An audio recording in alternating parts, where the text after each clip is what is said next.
Answer से to be honest, जैसे ये क्वेश्चन पूछ रहे थे, I don't think district officer सबको पता होगा। जब तक आप ऑनेस्ट नहीं होंगे अप्रोच में, तब तक आप अपने आप को इम्प्रूव नहीं कर सकते। सो आपको इस इवेंट ऑर्गेनाइज करने का पर्पज है कि आप सेंसिटाइज हो जाएं और एटलीस्ट शाम को जाके 5-10 स्कीम सरकार की जान जाएंगे और इस पूरी एक्सरसाइज का पर्पज अचीव है। तो इसके लिए आप, जैसे गवर्नमेंट ऑफ जे.एंड.के ने बताया कि 1013 डिफरेंट सर्विसेज जो है ऑनलाइन दी जा रही हैं और जे.एंड.के नंबर 1 आया इंडिया में। तो तालियां हो जाएं कि 1013 सर्विसेज ऑनलाइन अवेलेबल हैं शहरियों के लिए। अब वो इतनी सर्विसेज गिनाना बहुत मुश्किल काम है, लेकिन आप एक्सप्लोर करें जो आपके काम की है। आपको पता है पहले पटवारी साहब के पास जाते थे, 6 दिन लगते थे, एप्लीकेशन मार्क करवाए, फिर जाएगा, फिर डॉक्यूमेंट मिलेगा, फिर जमीन का फर्द मिलेगा। एप्लीकेशन फाइल करो और बाद में डाउनलोड कर लो डॉक्यूमेंट। है कि आप लोगों को ease of life, ease of doing business, आसानी हो जाए हर चीज में। आजकल एक वो ऐप देखी होगी आपने, चैट जीपीटी।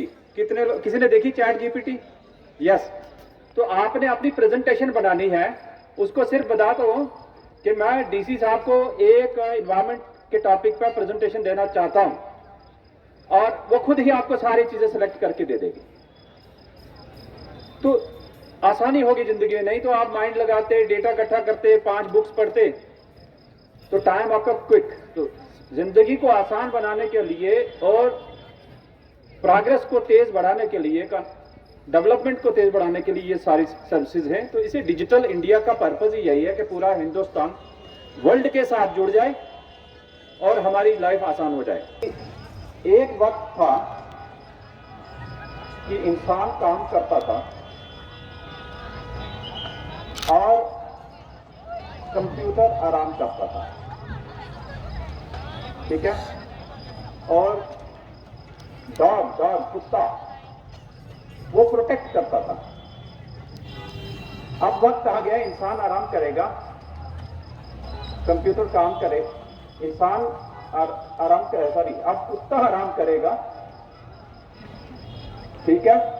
कंप्यूटर काम करेगा और इंसान प्रोटेक्ट करेगा। Time has change. इसका पर्पज है कि आपकी लाइफ में कितना डायनेमिक शिफ्ट हुआ है, सी चेंज। तो उसके चलते आपको इस टेक्नोलॉजी को यूज करना चाहिए। और ये प्रोसेस जो है, आपको पता होगा 1954 में पहला कंप्यूटर बना था और उस कंप्यूटर का साइज ही एक बिल्डिंग जितना था। और आज की डेट में जो मांग रहा है ना, कर लो दुनिया मुट्ठी में, आपका मोबाइल में सारा कंप्यूटर है, डैशबोर्ड है। तो चेंज कितना आया है, पहले ये देखिए, जनरेशन आई है। ये जो बिजनेस पर्पसेस के लिए कंप्यूटर को इस्तेमाल किया गया, उसके लिए कोई कानून नहीं था 2000 से पहले। तो ये याद रखें कि 2000 में आईटी एक्ट आया है, इंफॉर्मेशन टेक्नोलॉजी एक्ट 2000। ये बच्चों के लिए एक बार इस एक्ट को जरूर पढ़ना।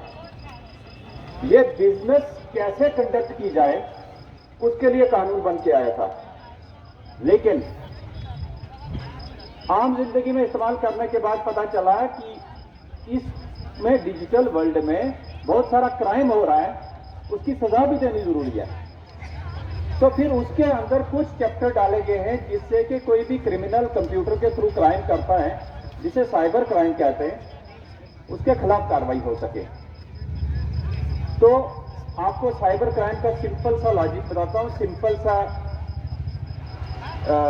डेफिनेशन है कि जहां कंप्यूटर इस्तेमाल कर रहे हो कोई क्राइम करने के लिए, या कहीं कंप्यूटर टारगेट है क्राइम करने के लिए, कि मैं यहां से बैठ के हैकिंग करता हूं डीसी ऑफिस के कंप्यूटर, तो मेरा टारगेट वो है, तो दिस इज साइबर क्राइम।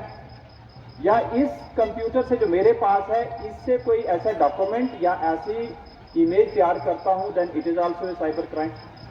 और इसमें कंप्यूटर सिस्टम और बीच में नेटवर्क है, और नेटवर्क भी इस्तेमाल हो रहा है। तो साइबर क्राइम में कंप्यूटर और नेटवर्क बहुत इंपॉर्टेंट है। ये दो ही चीजें मेजर हैं।